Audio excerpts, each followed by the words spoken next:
They found an 800-year-old mummy with strange tattoos on its face. The truth was terrifying. A 800-year-old mummy was excavated with strange tattoos running from her mouth to her ears. A 2-year-old little girl has lain perfectly preserved inside a glass coffin for more than a century, yet no one knows who she was. A 900-year-old tomb contains 7 mummies, with inscriptions above them believed to have the power to protect the dead from evil forces. An Egyptian mummy has led scientists to uncover secrets about internal organs, mummified birds, and the ancient belief in eternal life. All of these discoveries are real, but the more we investigate, the more we realize that history still conceals countless things that modern humans cannot fully explain. Hello everyone! Welcome back to Ancient History, the place where we open the door together and step into some of the most mysterious stories left behind by the past. My friends, archaeology can sometimes feel like a gigantic jigsaw puzzle that humanity has been trying to piece together for thousands of years. Every patch of earth that is excavated, every skeleton, piece of fabric, coffin, or ancient inscription could be an important piece of the puzzle. The problem is, some of those pieces simply refuse to talk to us as easily as an open book. Some mummies still retain their original forms after hundreds or even thousands of years. Some marks on the human body can only be seen with the help of modern technology, and there are also tombs that seem to have already told their entire story, only for more questions to emerge the deeper scientists investigate. So, what did the strange tattoos on the face of this 800-year-old woman actually mean? How could a mummy in Siberia survive for nearly 200 years because of the region's brutal cold? And could the small vessels used by the ancient Egyptians really have been connected to their belief in immortality? Join Ancient History as we uncover these mysteries one by one, because perhaps the most astonishing thing is not what we have already discovered, but the questions that still have no answers. Are you ready? If so, let's begin right now. An 800-year-old mummy and the strange tattoos never before seen on her face. A face that had remained silent for more than 800 years. Yet just a few lines of ink on the cheeks were enough to make scientists reconsider a series of questions about the people who once lived in the ancient Andes. It wasn't gold or silver.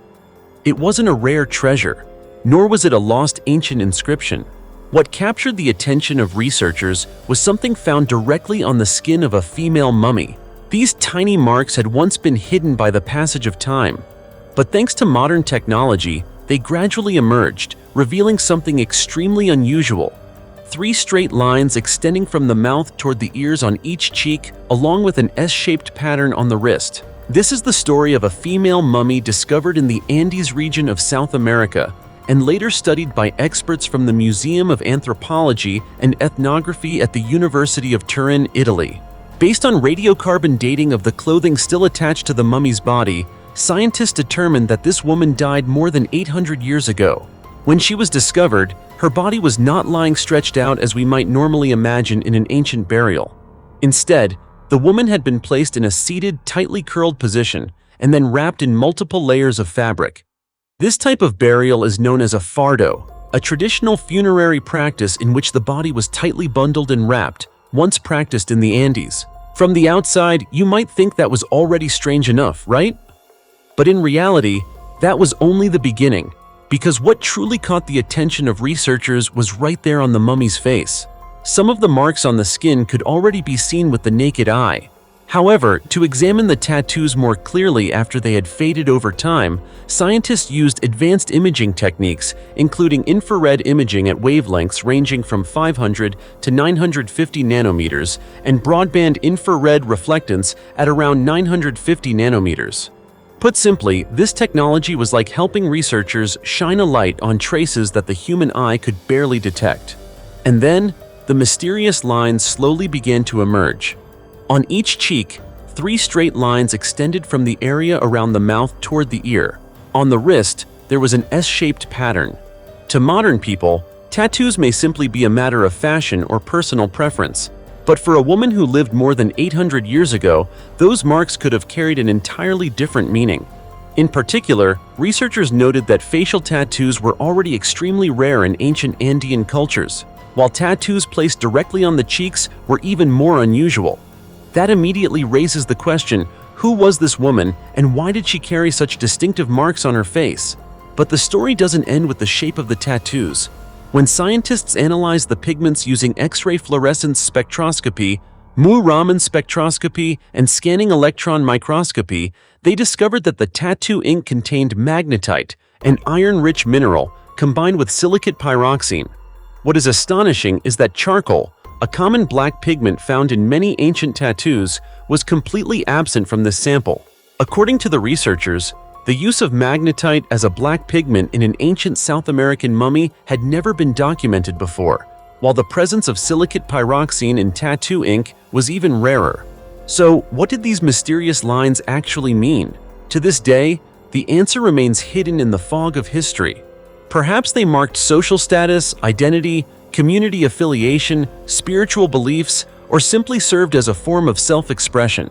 We cannot know for certain, and that is precisely what makes this discovery so fascinating. Because after more than 800 years, this woman still left a signature on her face that the passage of time could not completely erase. And perhaps those seemingly meaningless lines of ink could be the key to helping us better understand how ancient Andean people viewed the body, identity, and the spiritual world. However, when we will truly understand their full meaning remains uncertain. Only time will give us the answers, my friends. 1,000-year-old Inca mummy found sitting with its head bowed in the heart of Peru's capital. My friends, if you think important archaeological discoveries have to be buried deep in dense jungles, among abandoned temples, or beneath vast deserts, then the next story may make you think again. Because sometimes, history isn't hidden in some distant, remote place. It can be found right beneath our feet, in the middle of a busy city where thousands of people pass by every day without ever realizing that beneath the ground lies a secret that has been sleeping there for nearly 1,000 years. And this time, it happened in Puente Piedra district in northern Lima, Peru. Here's what happened. During construction work on a gas pipeline system in the area, workers from the gas company Calida suddenly discovered something unusual. At first, they only saw the remains of a huarango tree lying about 20 inches beneath the ground. To an ordinary person, a tree buried underground might not seem particularly significant, but to Peruvian archaeologists, the huarango tree was an important clue. You see, this native tree is common along Peru's coastal region and was once used by ancient communities to mark burial areas. So instead of continuing to dig mechanically, the experts began working much more carefully, and at a depth of just under 4 feet, they came across something no one expected to find there. It was an ancient tomb. Inside was a remarkably well-preserved mummy, but what was even more remarkable was the position of the person who had been buried there. It was a boy believed to have been between 10 and 15 years old, buried in a seated position. His arms and legs were bent, and his body had been wrapped in layers of burial cloth. Around him were also dried gourds, objects that might seem ordinary but could provide researchers with important clues about the daily life of the community that once lived here. Try to imagine the scene as archaeologists removed the final layer of soil. In the middle of a rapidly developing area of modern Lima, they were suddenly standing before a tomb that was approximately 1,000 years old. On one side were gas pipelines, heavy machinery, and a construction site. On the other was the remains of a child who had once lived in a completely different world. Indeed, history sometimes has a rather rebellious way of making an appearance. It doesn't need to announce itself. It doesn't need to choose some spectacular location. Sometimes it simply lies beneath the ground, waiting for the day someone accidentally digs into it, doesn't it? Based on the burial style, the position of the body, the layers of fabric, and the artifacts discovered, experts determined that the tomb was associated with the Chankay culture, a pre-Inca civilization that flourished in the Lima region and along the central coast of Peru from approximately the 11th to the 15th century. This is particularly significant because when people think of ancient Peru, they often immediately think of the Inca and their enormous stone structures. Yet long before the Inca Empire became powerful, this land was already home to many different cultures. The Chankay were one of them. And this boy's mummy is like a small but incredibly valuable piece of that larger historical puzzle. Researchers are not only interested in how the boy was buried, they also want to know who he was, what social class his family belonged to, and why he was buried according to this particular ritual. More importantly, discovering a tomb in the middle of a modern urban area highlights a much larger issue. Beneath today's Lima, there may still be countless archaeological remains that have yet to be discovered. A modern city can be built directly on top of ancient layers of history. Every road, every neighborhood, and even an ordinary construction project can potentially uncover a story that has been buried for hundreds of years. And perhaps the most haunting part isn't the mummy's age. It's the fact that a boy who was only about 10 to 15 years old had been lying there for nearly 1,000 years. He once had a life, a family, and a community, but all of those things gradually disappeared from human memory. We don't know the boy's identity, and we don't know how he died. But we do know that, thanks to a construction project and one excavation deep beneath the ground, his story has been brought back into the light once again. It's unexpected, but it's also incredibly fascinating. Don't you think so? An Egyptian mummy contained a strange bundle inside its abdomen for 4,000 years.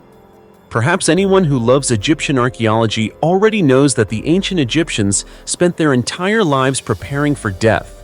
They built tombs, made coffins, created amulets, and developed an incredibly complex mummification process. Yet there is one thing that even people who have studied thousands of mummies might not easily predict.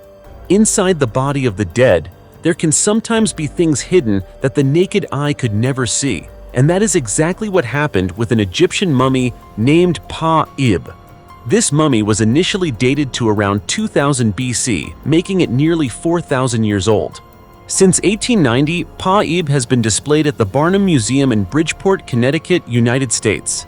After spending many decades resting inside the museum, the mummy was eventually transferred to Quinnipiac University, giving scientists the opportunity to examine it using more advanced technology. And this time, they had no intention of opening the mummy in the traditional way. Instead, Pa-ib was transported with extreme care, wrapped in protective materials, and placed inside a modern coffin provided by a local funeral home. The transportation was even accompanied by police protection. It may sound like a little too much for a mummy that had been lying peacefully for thousands of years, right? But clearly, the scientists did not want a short trip to become a historical accident. The most important goal was to place Pa-ib inside a CT scanner so they could examine the interior without damaging the outer wrappings. Remarkably, the scanner used this time was capable of producing images with approximately 8 times greater detail than the equipment previously used to examine the mummy in 2006, and it was this new technology that made things much more interesting. When the CT images appeared, researchers saw small structures inside the mummy's abdominal cavity. At that point, one immediate hypothesis emerged. The structures could be a mummified bird. For ancient Egypt, this possibility was not entirely unreasonable. Birds and many other animals played important roles in Egyptian religious beliefs. Some species were associated with gods and the spiritual world. So the question arose, if there really was a bird inside Pa-ib, why did the ancient Egyptians place it there? Was it an offering to the gods? Could it have been a symbol intended to help the woman continue her existence in the afterlife? Or more simply, could the object inside the mummy's abdomen actually have been part of Pa-ib's own body, an organ removed during the mummification process? There was no clear answer, but the more researchers examined the CT images, the more cautious they had to become. Professor Ronald Beckett, director of the Institute for Bioanthropology at Quinnipiac University, believed that every mummy could provide another story about ancient Egyptian society. That is why even the smallest details hidden inside the body can be valuable pieces of history. Meanwhile, expert Corcoran said she knew of only 2 other cases involving human mummies in which birds were associated with the burial process. One was at the J. Paul Getty Museum in California, United States, while another was in Switzerland. Certain birds, such as falcons and ibises, were associated with ancient Egyptian religious beliefs. In particular, the god Thoth was commonly depicted in connection with the ibis and played an important role in beliefs surrounding judgment after death. According to ancient Egyptian beliefs, the journey into the afterlife was not as simple as walking into another room. The dead had to undergo a process of judgment in which their character and actions were evaluated before they could attain eternal life. Therefore, if a bird really had been placed inside Pa-ib, it could have been connected to profound beliefs about protection, the gods, and life after death. It seemed as though that might be the final conclusion.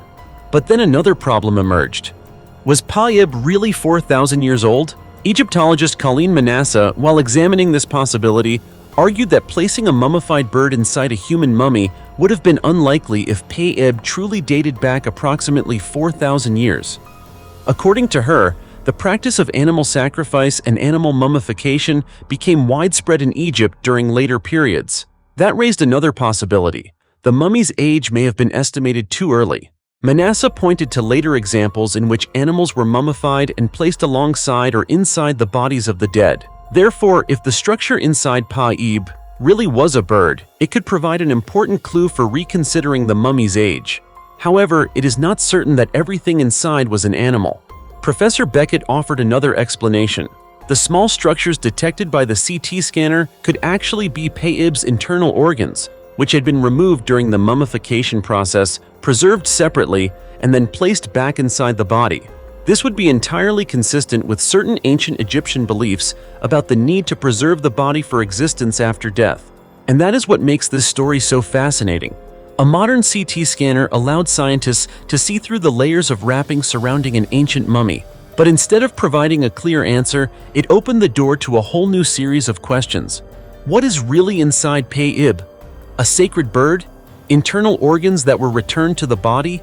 Or perhaps a ritual that we still do not fully understand?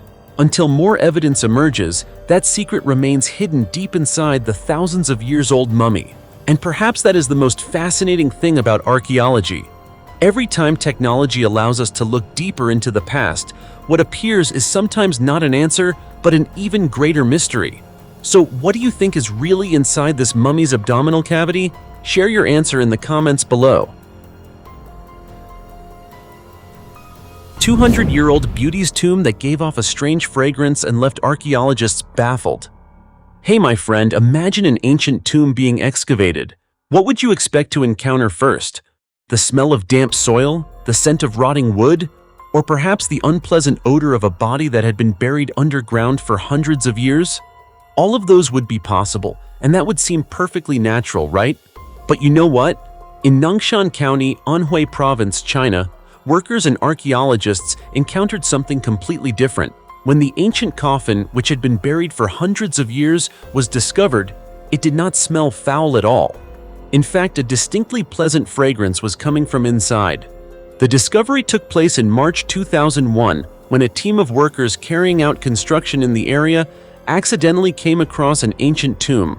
Archaeologists were immediately called in to investigate. When they examined the site, they realized that this was not an ordinary tomb. The coffin had been elaborately crafted from nanmu wood, a valuable type of timber that was once used for high-quality buildings and objects in ancient China. The material itself suggested that the person buried inside may not have been an ordinary commoner. But even more surprising was what happened when the coffin lid was opened. Inside was the body of a woman preserved so remarkably well that everyone present was astonished. According to the archaeological team, the woman's black hair was still arranged in a high bun. The features of her face remained relatively clear. Her skin still retained a certain degree of elasticity, making her body look more like that of someone peacefully sleeping than someone who had died hundreds of years earlier. The lead archaeologist, Wang Shaoqiang, even remarked that the woman looked very beautiful, giving the impression of a young woman peacefully sleeping inside the coffin. At this point, the story already seemed strange enough, didn't it? But when reports of the fragrance began to spread, everything suddenly became even more intriguing. You see, in Chinese folklore, there is a very famous figure associated with beauty and natural fragrance. Han Yin, also known as the fragrant consort. The character became especially famous through the television series My Fair Princess. In the series, Han Yin was a beautiful woman from the Huijiang region, which is now part of Xinjiang, China. She was said to possess extraordinary beauty, and most remarkably, a naturally fragrant body. Whenever Han Yin appeared, her fragrance was described as so enchanting that butterflies would even fly around her. It sounds more like something from a fairy tale than history, so when an ancient tomb in Anhui was discovered containing an almost perfectly preserved woman who gave off a pleasant fragrance, rumors quickly spread. People began asking, could this actually be the tomb of Han Yin? The question sparked enormous public curiosity. Eventually, scientists had to conduct more detailed analysis and examinations to find an answer. The results showed that the body was approximately 5 feet 5 inches tall and weighed around 97 pounds. The woman had a relatively slender build and an oval-shaped face. Her fingernails and toenails were painted red. Most notably, her feet had been bound according to the practice known as 3-inch golden lilies, a form of foot binding that was once widespread in imperial China. The clothing and characteristics of the tomb indicated that the woman had lived during the Qing dynasty, which lasted from 1636 to 1912.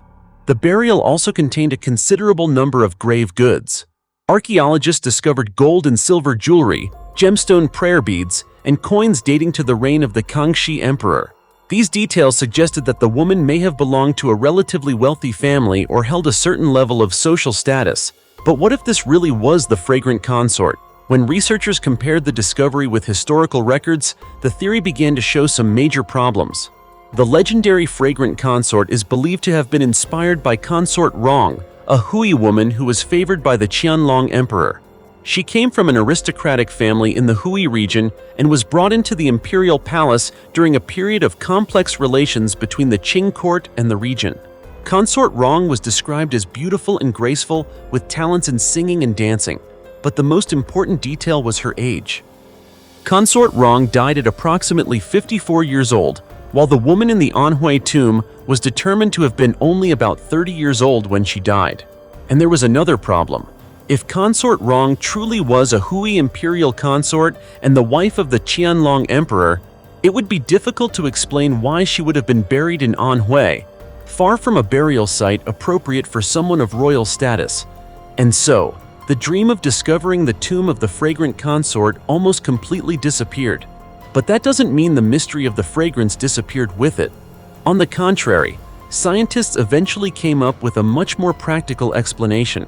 According to the research, the woman may have been buried during the winter. Before the body was placed in the ground, it may have been covered with a layer of musk, which could help neutralize odors, inhibit microbial activity, and assist with preservation. In addition, the coffin was made from high-quality wood and had been tightly sealed. Now, try putting all of these factors together. Cold weather, a special coffin made from high-quality wood, a layer of musk, and extremely limited exposure to the outside environment. The result could have been a body that did not decompose in the usual way. And instead of a foul odor, the inside of the coffin retained a distinctive fragrance. So, as it turns out, there was no need for a naturally fragrant beauty like the one described in legend. Science could explain much of what initially seemed mysterious. There is just one unfortunate detail. The woman's true identity still has not been definitively established. But even so, this discovery teaches us something fascinating. Sometimes, history doesn't need legends to become mysterious. All it takes is a tightly sealed coffin, an unusually well-preserved body, and a trace of fragrance to bring an old legend back to life. And that, my friends, is exactly what makes archaeology so fascinating. 200-year-old woman's mummy frozen in one of the coldest regions of Siberia. Yes, welcome to Yakutia, Siberia, Russia, a region famous for its brutally cold climate and permanently frozen ground. Here, Dr. Elena Solovyova from the Russian Academy of Sciences and her colleagues discovered a mummy buried beneath a layer of sand in an astonishing state of preservation. The woman's soft tissues were still remarkably well preserved, rather than having completely decomposed as they normally would. Part of her clothing had also survived. After conducting detailed research and analysis, Dr. Solovyova explained that this was the result of a process of natural mummification caused by extremely low temperatures. No embalming resins like those used by the ancient Egyptians. No complicated preservation techniques. Nature itself had done the work in Siberia. The environment had become such a formidable preserver that even archaeologists were astonished. But this mummy did more than help scientists understand how the human body can be preserved in a frozen environment. It also raised another question about the very location where the woman was discovered. Previously, researchers had believed that the area might have been a cemetery associated with Lensky Ostrog, the first Russian settlement in Siberia, established in 1632. If that theory had been correct, The woman might have belonged to the Russian community that once lived there. But the research results told a different story. The woman was identified as Yakut rather than Russian. This forced scientists to reconsider the date of the cemetery. Instead of having appeared as early as initially suspected, the burial site was most likely established around the middle of the 19th century. And that wasn't all. Archaeologists also discovered a small detail on the woman's body that helped experts learn more about her life. A small cross was found on her chest. This suggests that Christian beliefs may have been present in her life. However, the surviving clothing clearly revealed her Yakut cultural background. Some of the garments had been machine-made, while others displayed traditional characteristics. Most notably, the inner layers of clothing remained relatively well-preserved. The woman was wearing fur underwear, clothing well-suited to the harsh climate of Yakutia. She also wore long socks made from horsehide, with fur inside to provide warmth.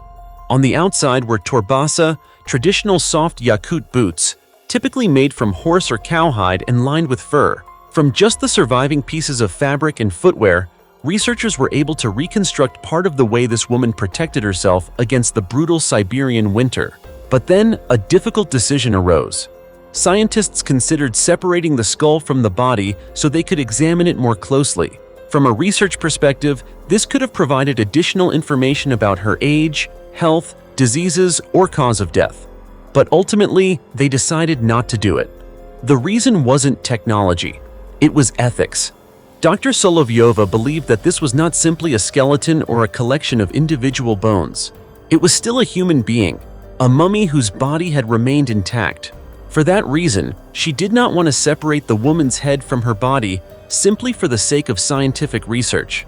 Some people may find that decision frustrating because deeper analysis might have answered many more questions.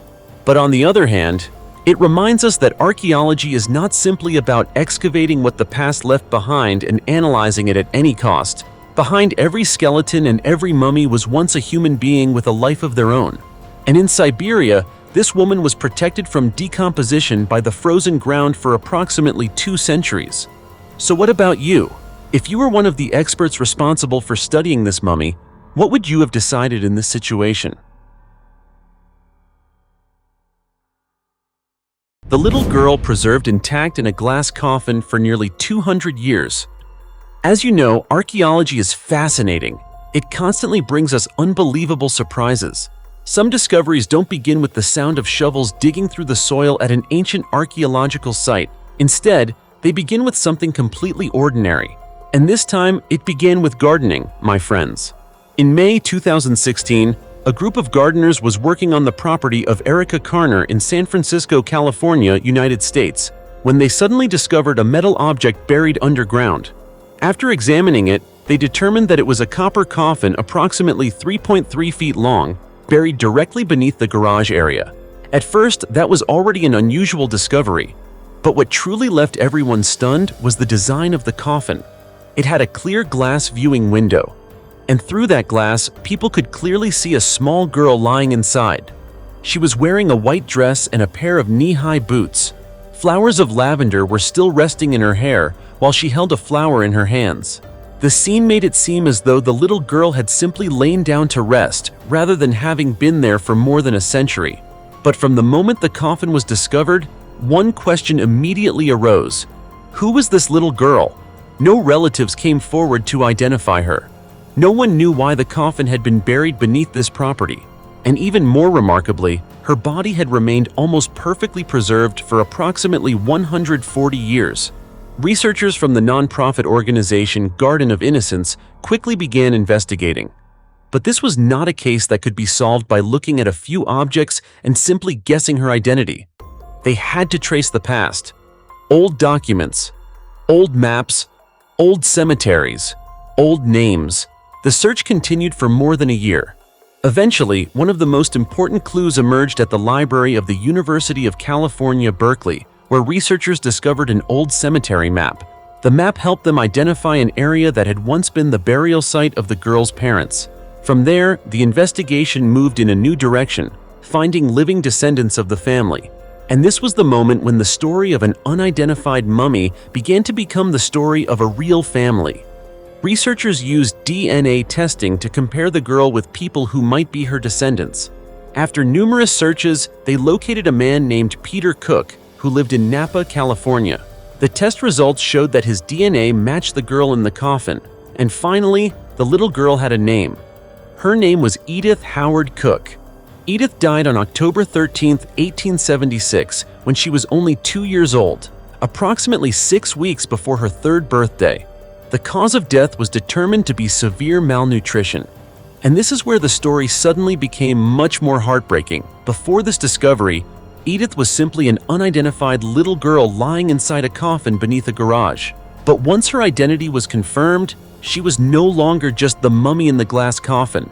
She became a child with a name. She had parents, grandparents, relatives, and an entire family that had once lived in California during the 19th century. Peter Cook, who was confirmed to be related to Edith, said he was deeply moved when he learned the results. To him, this wasn't simply a historical discovery. It felt as though a relative had suddenly returned after more than a century. He said he was very happy to have the opportunity to learn more about Edith's family history and the stories connected to her, so that they could be passed down to future generations. As researchers continued tracing the family's history, they discovered that Edith's father was Horatio Nelson Cook, a businessman who had founded a leather manufacturing company. The girl's maternal grandfather had also been a member of the Society of California Pioneers. These details helped researchers reconstruct part of Edith's family's life. But one fascinating question still remained. Why was the girl's body preserved so remarkably well? According to experts, the answer was largely the copper coffin with its sealed glass viewing window, which created a special environment that limited the effects of the outside environment on the body. At that time, specialized coffins like this were not entirely unusual. They were designed to preserve the bodies of the deceased more effectively, and Edith's case demonstrates just how astonishingly effective this method could be. So, if we say that this was a discovery that truly brought someone buried deep in the past back into the light, we certainly wouldn't be exaggerating, would we? 7 mummies in a 900-year-old tomb and the mysterious magical inscriptions. Some tombs capture people's curiosity because they contain gold and silver. Others amaze us because they are thousands of years old. But at Old Dongola, Sudan, archaeologists encountered something even more difficult to understand. Inscriptions written across the walls and ceiling of a burial chamber believed to have been intended to prevent evil forces from reaching the dead. And beneath those inscriptions were 7 male mummies. The discovery was made at Old Dongola, an important archaeological site in what is now northern Sudan. During the Middle Ages, this place was the capital of the Kingdom of Makuria, a Christian kingdom that flourished in the region of Nubia. Today, the structures that once made Old Dongola prosperous have been reduced to ruins. An ancient monastery at the site was also destroyed and abandoned long ago. But beneath the floor of that monastery, archaeologists from the University of Warsaw in Poland discovered a burial chamber dating back approximately 900 years. What made this discovery particularly remarkable wasn't simply the number of people buried there. It was what had been written around them. Inside the burial chamber, archaeologists discovered 7 male mummies, all wrapped in relatively simple linen cloth. One of them is believed to have been Archbishop Georgios, a religious figure who held an exceptionally high position in the Kingdom of Makuria. According to historians, Georgios died around AD 1113, at approximately 82 years old. If this identification is correct, we are looking at the final resting place of a man who once held a position of considerable authority within the medieval Nubian Christian community. But the other 6 men make the story much more difficult to explain. They were all male and are believed to have been no older than 40. Why were these 7 men buried in the same place? Were they related to one another? Were they all religious figures? Or were they simply placed in the same burial area over different periods of time? At present, there is no completely certain answer. However, when archaeologists examined the walls of the burial chamber, they discovered something that may be directly connected to the purpose of the site. Inscriptions covered the walls and ceiling. They had been written in black ink over a layer of white plaster, forming relatively clear passages of text. Some of the writings were identified as passages from the Gospel of Luke and the Gospel of John. At this point, you might think, so they're just Bible passages. What's so mysterious about that? But the issue is that these religious texts did not appear alone. Mixed among them were names and symbols with magical characteristics, creating a rather unusual system of writing and imagery. This is precisely what caught the researchers' attention. Because in the modern world, religion and magic are often treated as clearly separate concepts. But for people living in the Middle Ages, the boundary between them was not always so simple. A passage from the Bible could serve as a prayer, while also being regarded as a form of protection. A sacred name might not simply be used for remembrance, but could also be believed to possess the power to ward off evil, and the symbols drawn inside the burial chamber appear to have served a similar purpose. According to archaeologists, these inscriptions and symbols may have been used as a form of protection for the dead against evil forces. In other words, the living did not simply place the dead inside a tomb. They also left behind an entire barrier of written words and symbols surrounding them. This reveals that the community's beliefs about death and Makuria were far more complex than the simple idea that everything ends when a person dies. To them, the dead continued to exist in another world, and if there was an afterlife, then clearly there were also dangers in that world from which the living needed to protect the dead. That is why every line of writing on the walls may have been part of a funerary ritual. There was no need for enormous treasures, no need for tombs overflowing with gold and silver. What was placed here was prayer, sacred names, and symbols that people of that time believed possessed the power to protect. And what makes the discovery even more fascinating is that the burial chamber was located beneath a monastery. The monastery disappeared from human life many centuries ago. The people who once read these inscriptions are gone as well, but the characters remain on the walls, like a message sent across nearly a millennium. We may no longer fully understand every symbol. Some of their meanings may have been lost forever, but their very existence shows that ancient people thought deeply about death, the soul, and what might happen after a person left this world.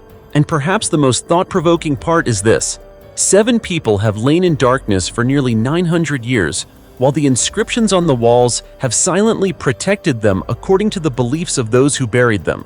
Time brought down the monastery. The kingdom of Makuria disappeared. The people who once lived at Old Dongola became part of history. But the burial chamber remains, the mummies remain, and the strange inscriptions continue to raise questions for the modern world. What did these ancient people truly believe these symbols could protect the dead from? Perhaps we will need many more studies before we can fully decipher their meaning. But one thing is certain: the discovery at Old Dongola has opened a remarkable window into the spiritual life of medieval Nubian society, a world in which faith, death, and what we might call magic once existed side by side. Egyptian mummy. Organ jars reveal the ancient belief in immortality. When we think of Egyptian mummies, most of us immediately picture bodies tightly wrapped in layers of linen, elaborately decorated coffins, and mysterious tombs. But there is another detail that receives far less attention, even though it played an extremely important role in the burial rituals of ancient Egypt. These were the Canopic jars. From the outside, they might look like ordinary storage vessels, but inside them were once organs that ancient Egyptians believed played an important role in the continued existence of the dead in the afterlife. The Egyptian mummification process was not simply a matter of wrapping a body in linen and burying it. For members of the nobility and royal families, it was an elaborate and complicated procedure. The body was cleaned, treated with salt, and then preserved using resins and oils before being wrapped in multiple layers of linen bandages. During this process, certain internal organs were removed from the body to slow decomposition. But here's what is important: the Egyptians did not simply throw those organs away. Instead, they carefully preserved them and placed them inside canopic jars. The 4 organs typically preserved were the liver, lungs, stomach, and intestines. So why did they do this? Because the ancient Egyptians believed that death was not the end. The deceased still had to prepare for a new journey in the afterlife. Therefore, the body had to be preserved as completely as possible. To them, keeping the internal organs was not simply a matter of physical preservation. It was directly connected to religious beliefs and the continued existence of the dead after death. In particular, later sets of canopic jars were usually made up of 4 jars, associated with the 4 sons of the god Horus. Each deity was responsible for protecting a specific organ. The jar with a human head represented Imsidi, who protected the liver under the guardianship of the goddess Isis. The jar with a baboon's head represented Hapi, who protected the lungs under the protection of the goddess Nephthys. Next came the jar with a jackal's head, representing Duamutef, which held the stomach and was protected by the goddess Neith. Finally, the jar with a falcon's head represented Kebasenuef, which was used to preserve the intestines and was protected by the goddess Serket. In this way, just 4 small jars formed an entire protective system for the dead. The Egyptians seemed determined not to leave anything behind. The body was preserved. The organs were preserved. The coffin was prepared. Amulets were placed with the deceased, and the gods were, in a sense, invited to take part in protecting the journey into the afterlife. What's fascinating is that the appearance of canopic jars also changed over time. Earlier examples often had simpler designs, but beginning in the New Kingdom, the 4-jar set featuring human or animal heads associated with the 4 sons of Horus became increasingly common. This shows that Egyptian burial rituals were not static. They continued to evolve over time. As the centuries passed, religious symbols became increasingly elaborate and sophisticated. And if we look closely, we can recognize something rather fascinating. The ancient Egyptians were not simply preparing for death. They were preparing for another life after death. That is why even a small jar could be so important, because inside it was not merely a part of the human body. It also contained the belief that a person could continue to exist after leaving this world. Perhaps that is what makes canopic jars so remarkable. They were not simply funerary objects. They are evidence that the ancient Egyptians devoted enormous effort to ensuring that the dead could enter the afterlife with a properly preserved and protected body. And thousands of years later, when archaeologists open ancient tombs, they are not simply discovering mummies. They are witnessing how an ancient civilization defined life, death, and immortality. Because to the ancient Egyptians, death may have been the end of one life, but it was never the end of the journey. As you can see, all of these discoveries reveal just how fascinating archaeology truly is. A tattoo, a coffin, a mummy, or an ancient inscription can open the door to an entire story that has been buried for hundreds or even thousands of years. But the more we explore, the more we realize that history still holds countless secrets waiting to be uncovered. Perhaps one day, new technology will help us find the answers. For now, these mysteries remain hidden, like doors that have yet to be opened. So what about you? Right now, which discovery impressed you the most? Leave your answer in the comments, and don't forget to subscribe to Ancient History and turn on the notification bell so you can join us as we continue exploring the next mysteries. And now, goodbye my friends, and I'll see you in the next video.